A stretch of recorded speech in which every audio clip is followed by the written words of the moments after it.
Hey everybody, welcome back to the unnamed podcast, because we Puppet don't really know Productions what to call it. podcast, working title. Working title, Puppet Productions, true title yet to be unveiled. That'll be released in season 2 of the podcast, where we finally get the reveal of the third guest, M. Night Shyamalan. In the biggest twist of all time. It will be the biggest twist of his career. It's kind of ironic how, like, his entire career is built up around... Oh, hold on a second. I've got a phone call. I'll have to just postpone it for a second.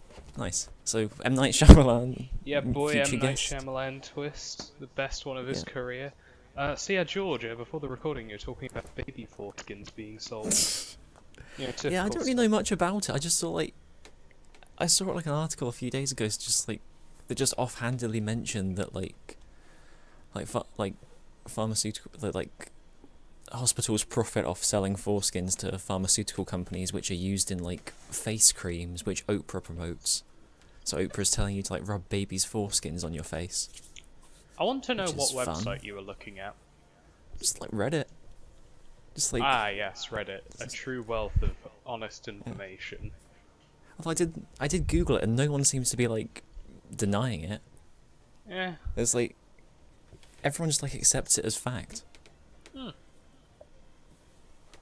Sorry, I was just taking. How much do you think your foreskin's worth? How much would you sell it for? That's a good question, actually. How much would I sell my foreskin for? How much would someone want to pay for it? Yeah. Well, the thing is, it's all aged now, so no one would really be interested. Yeah. You gotta get it while it's young. Yeah, I think the reason they use the young foreskins is because they have properties similar to stem cells. That, and also the fact that you probably... Well, at that point then, why not just sell the, umbilical tissue? Yeah. Wouldn't be surprised if they do that as well, really. I know that they use umbilical tissue. Dying, isn't it? That's Nah, people use umbilical tissue in research. Okay. Yeah. You'd be surprised. It's got a lot of uses. There's an awful lot you can harvest from, the fallout of a baby being born. Do people harvest that? So is that just going to waste? Nah, placentas go into medical research if people don't eat them. Yeah, that's a thing you already know about, I'm guessing, right? Yeah, I've heard about it. I don't understand people like that who are I'm gonna eat my baby's placenta and gain its strength. It's you don't look at a poo in the toilet bowl and go, there's a few corn nuggets in there. Oh. Yeah, recycling waste is probably not a good idea. My motto is, if something comes out of your body, you probably aren't meant to put it back in. Yeah, that's a good motto to live by. You can't go wrong with that, unless it's This is organs, in which case that wasn't because you shat them out, it's probably because you've suffered some horrific injury, or you have a very loose bum. But, yeah, we know about taking the tone of this podcast is taking a turn since the first episode. Went from just talking about anime and science and school stories to foreskins and anal prolapse. I mean, to be honest, it now matches the visual theme, which is a sort of eerie sort of aesthetic. Yeah, I guess. For reference, Productions podcast where no topic is too taboo. If it makes everyone at home feel better, acting as if we're not at home, yeah, we're both two not suicidal individuals, I think. Yeah, that's a necessary clarification to make, I think. Yeah, we are both happy with life. We like our life. Yeah. We like it. We just like to point out weird shit that happens because it's interesting. Yeah. What was it? I was actually recording a different show earlier this morning. Oh yeah? What was that? Yeah, I was just doing sort of a voice-over for, drawing. For 30 minutes. Okay, that's cool. Yeah, I basically just treated it as vlogging, but I used... You know the draw your life sort of stuff? I was basically doing that in real time. Okay, that's cool. How does it turn out? You gonna upload it somewhere? Yeah, I'm definitely gonna upload it to YouTube, hopefully today. You gonna put it on your Koromon channel or the podcast channel. Oh, cheeky plug. But yes, I am going to be uploading it there. So if anyone's interested, they can go check it out there.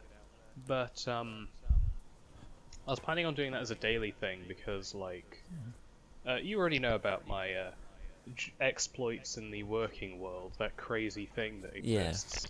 Yeah. So funny thing about that, I was surprised. I was very down about it, but I got called in tonight to go work there. So. Oh, okay. I guess they're not too upset about me not being able to handle it. For reference, everybody watching or listening, I guess, I had to work a 10-hour shift every day, and you weren't allowed to sit down during the job at all. So my legs. He was a waiter, by the way. Just like to clarify. Yeah, my legs just kind of gave out, and I couldn't really work anymore. And but if it was just one shift at a time, I could handle it perfectly fine. Okay. But yeah, no, it's a lot harder than you'd think. Yeah, I can imagine. Which everybody says, but it's mostly just because of the fact that you're not allowed to use your energy efficiently. You have to use it in the way that other people want you to. So, for example, if you have nothing to do, and you tell people that you have nothing to do, their immediate response will be to make you just walk, but not necessarily do anything productive. So you could go to like the sort of backstage. What's the place? I guess like the place that you get changed. You could go there and like sit for a few minutes and recover some of your energy. Or you could wander around. And well, I guess the idea behind making you wander around is so that like you're kind of exposed to the customers, so that if they want to ask you something, they can. The issue was that I couldn't actually do anything like that for the customers. The most I could do with the customers was serve bread, water, and that was it, and clean tables. Oh. So there's not an awful lot they could use me for. The most they could do would be ask me to get someone else. Ah, okay. Which, mind you, it did happen a few times. And I did take a couple orders to tables, because they would obviously be slipping up because they were stressing out. Yeah. And that definitely did happen. But the thing that I noticed while working that was the most uncomfortable was the fact that I was very quickly losing the will to do anything else when I got home. And it's like, when you really think about it, that's basically saying, I'd rather not do the things I enjoy anymore. And it's like, oh, that's not fun.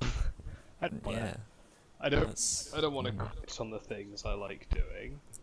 But when you're that physically exhausted, it kind of just... It saps away at your just motivation to do things. Well, that should be better now because you're working shorter shifts, aren't you? Well, it's not that I'm working shorter shifts, it's more that it's inconsistent. Okay. Yeah. But like... Not really sure what else to say. I kind of got a lot of this out of my system earlier in the other video, so I'm kind of stumped at the moment for what to say. Yeah. So yeah, how about you, George? Any life lessons from your week? Nah, not really. I've been kind of just like, I haven't been doing very much really lately. Compared to you, it's like kind of embarrassing how little I've been doing. I've been like, I guess the most I've been doing is I've been doing stuff. I started making a video about like, remember I said I was going to do like a joke by joke analysis of The Simpsons? Yeah. But like I tried doing that. It turned out to be like so painfully mediocre. I had like nothing to say about it. So that's like that idea is scrapped. But then like some of my other friends like just sent me like some audio clips of him and his friends playing like a tabletop game and asked me to like make an animated story time of that. So I'm kind of working on that. You're not trying to do the whole thing story time animated, are you? Well, I'm doing like it's like 10 minutes and the majority of it is like kind of like a similar thing to this podcast with like After Effects puppets, just like synced up to audio waveforms. Okay. But there's also like the way the board game is. It's like, I think it's called Once Upon a Time, and you like, everyone has a hand of cards that have like different elements of a story, and you just like tell a story in the game using like the cards you have. So it like lends itself quite well to like the story time format.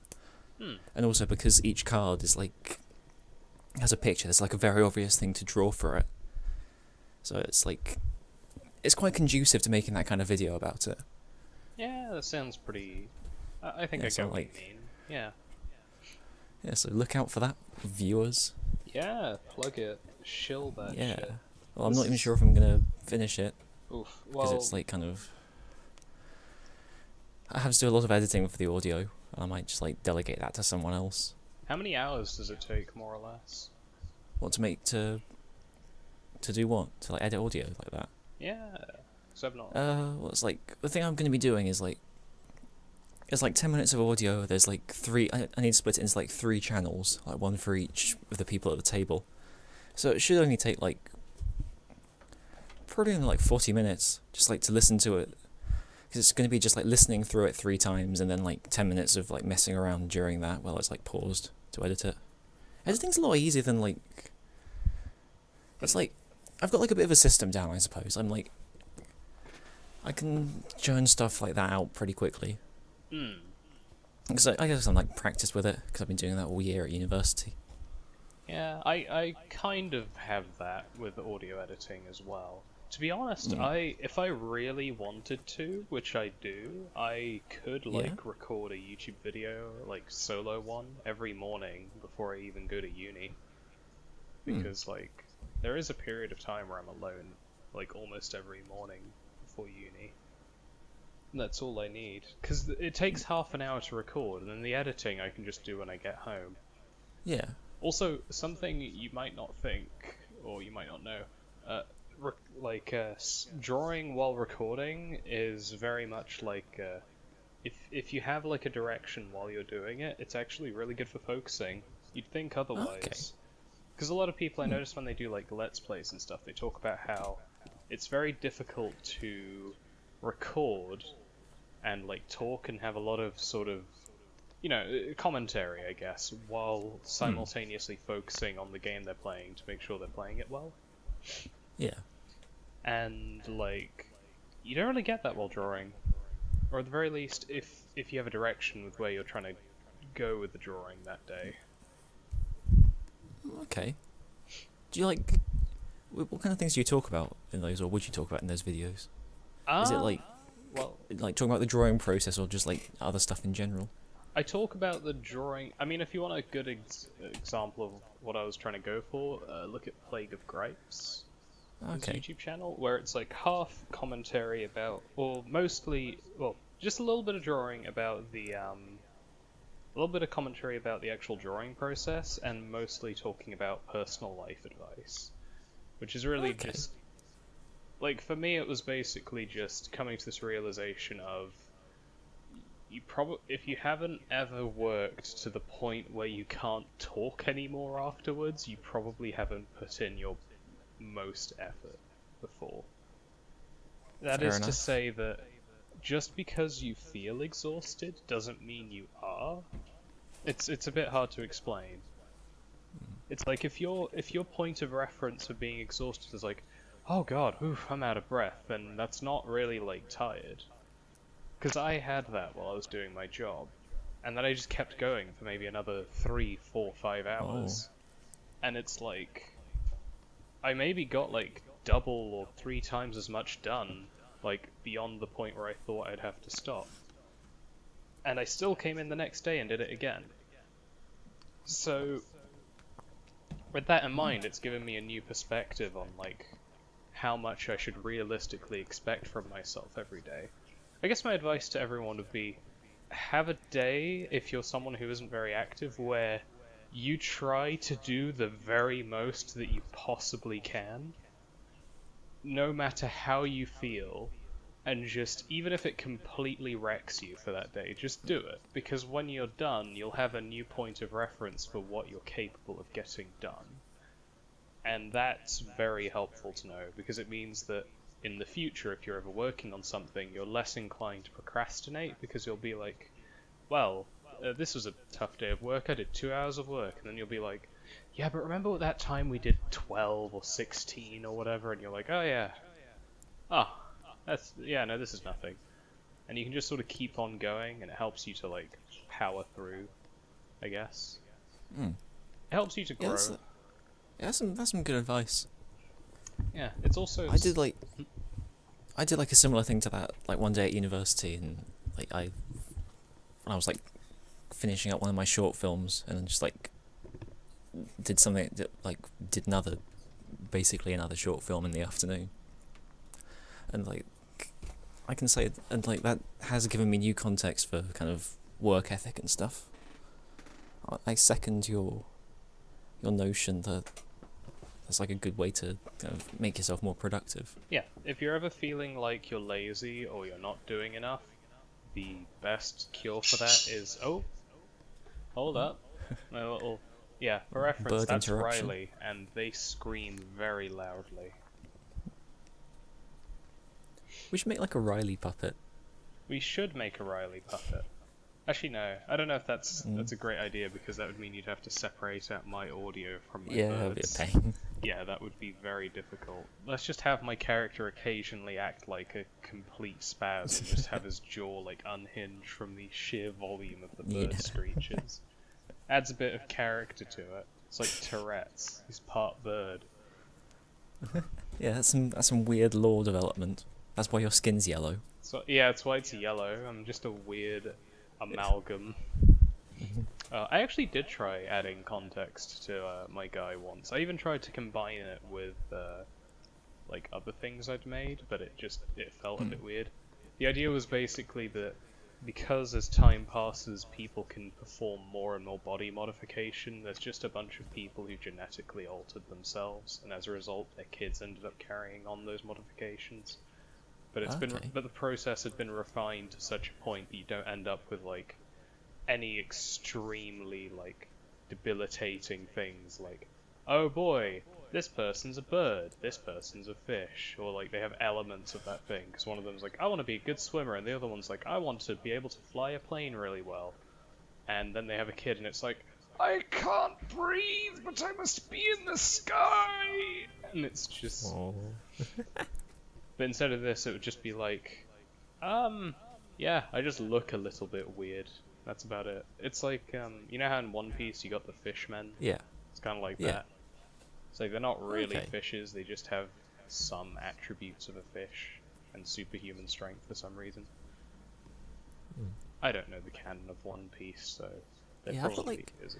I've got a weird relationship with One Piece. I started watching it when I was like super young, and then I've like caught bits of it as I've like grown, and so I've seen too much of it to like properly watch through it again, because I know what's happening, so like I won't have any suspense for it. But like, I barely know any of the characters outside like the main ones. Yeah, I've got that as well. I've been watching YouTube clips of One Piece. Yeah. Because it's such an easy to like watch show. Yeah, it is. It's like, it's just, yeah, it just kind of like flows easily. Yeah. I really like the structure of like One Piece arcs. How it's kind of just like, it's like, I think it's some good writing advice, kind of like the structure of One Piece arcs. You just like, people get to an island with a goal, and then like, they just like establish all the means they have to accomplish that goal, and then they just spend the rest of the arc acting through that until they accomplish that goal. Yeah. It's like, it's nice like self-contained modular stories. It'd be good to like run a D&D campaign like that or something.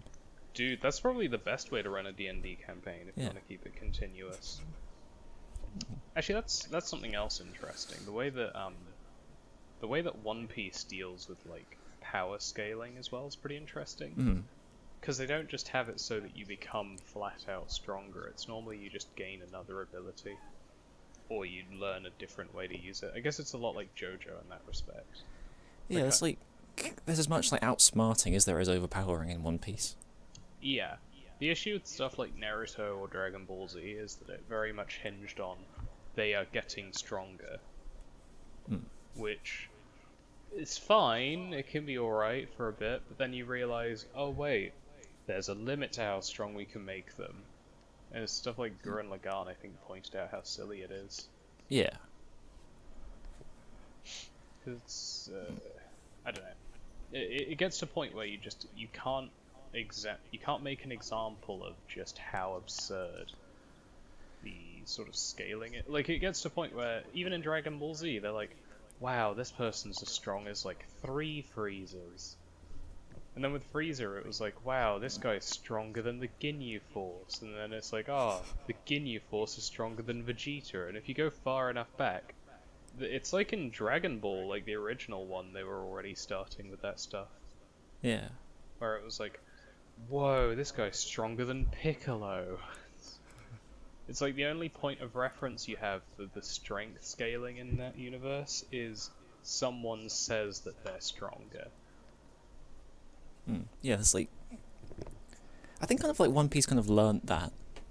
It was like, because it started off kind of angling that way, but then like, I think kind of the cut-off point was in like Arabasta when they were in that like jail and Sanji like kicked 3 massive crocodiles, and that's like kind of, and they all just like went flying, and that's like kind of the limit to how much you can express power visually.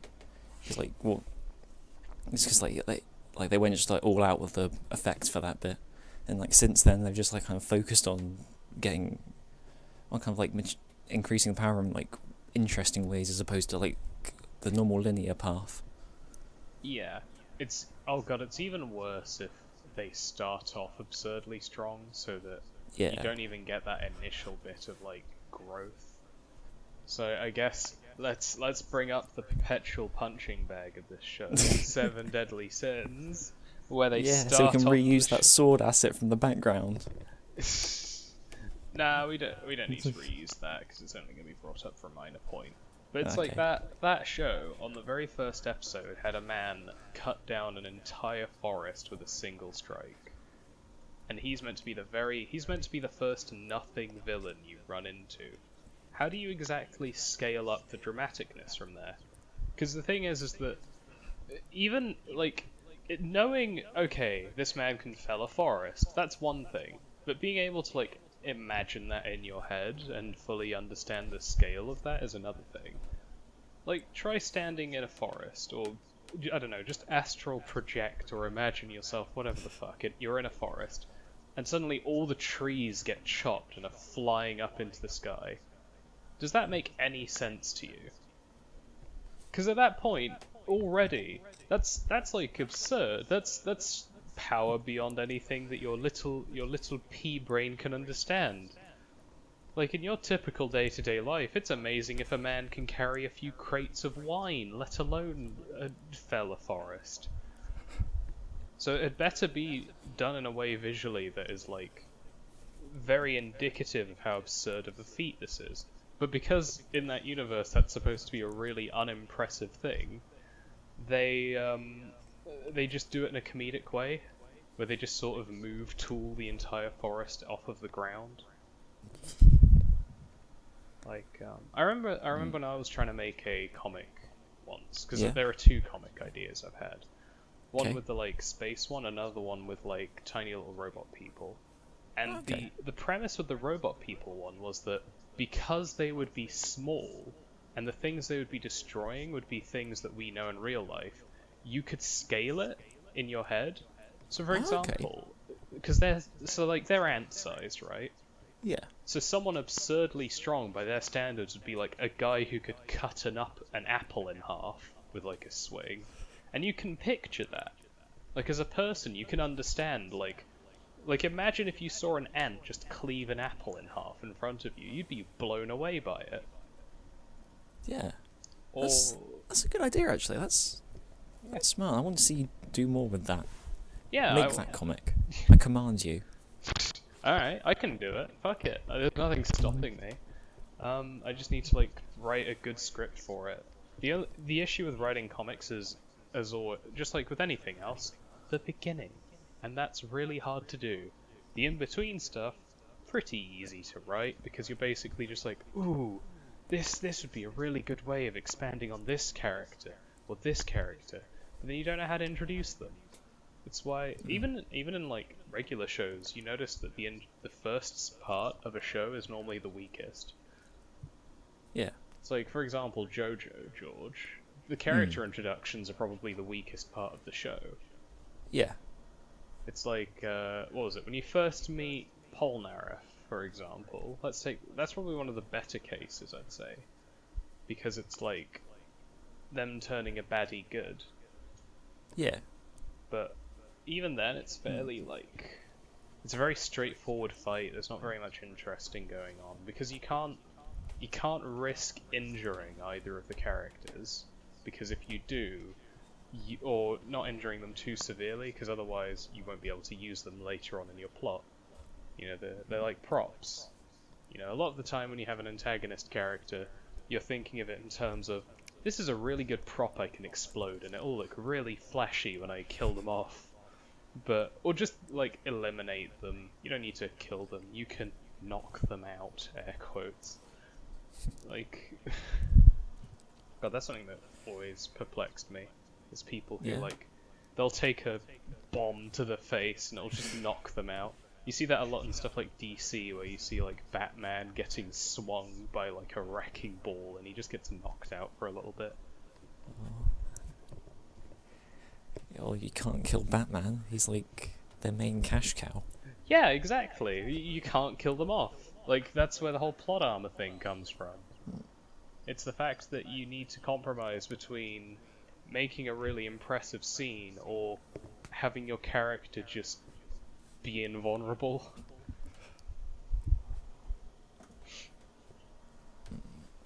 There are definitely ways around it. If you have a character that's, say, a robot, for example, you're not limited by that. Yeah, like, you can just be best example of that I think is like Genos from One Punch Man, how he his body gets destroyed like every episode. Yeah, that's exactly what I was thinking, actually. It's just Genos and his, like, getting blown apart constantly. Or, even on, like, a more kid-friendly show, My Life as Teenage Robot. Like, almost every episode, the main character would just get blown to pieces. Or completely fucked up. And it Is My Life as a Teenage Robot good? I haven't watched it in ages, so I wouldn't be able to tell you, but okay. I remember it as being very enjoyable. Though I feel I think that's like a show from like that kind of childhood era that I just never watched. That is unfortunate.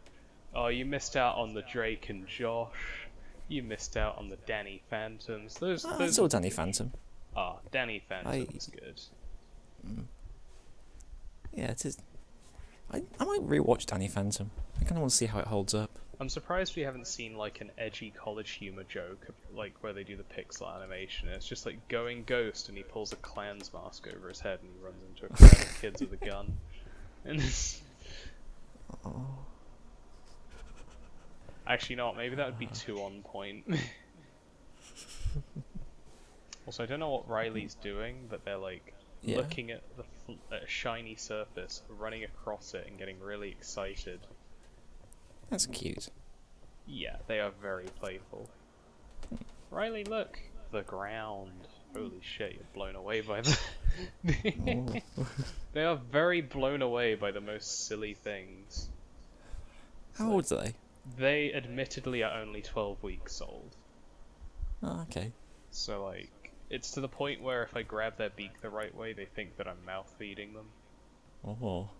So yeah, they were clearly, like, they were very much hand-reared. Okay. So they love having company at all times, don't you? And you like to sleep on people, too, because you get lonely, don't you? Oh. You know what I think it is? I think they're hyperactive because I gave them a peach earlier and those things are sugary. Yep. Oh, that'll happen.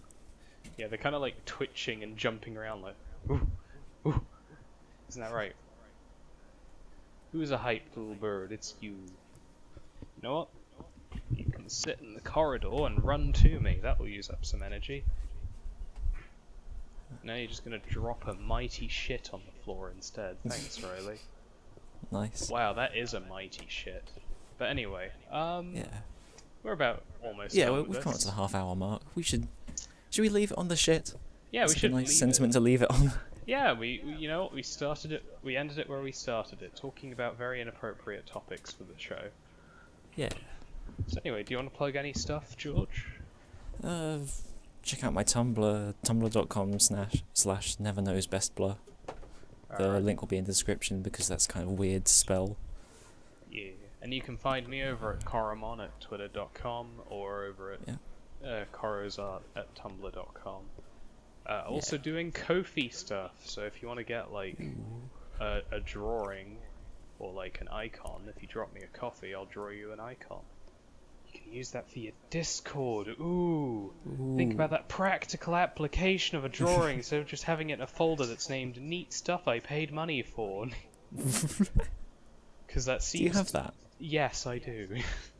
I have actually commissioned people to draw stuff before because I'm a narcissistic fuck who likes seeing his imagination portrayed in a much better way than his hands can do. Okay, so it's capitalism. Plugged our links. Yeah. Should we head off? Yeah, we head off. Right, let's end it there. See ya. See ya.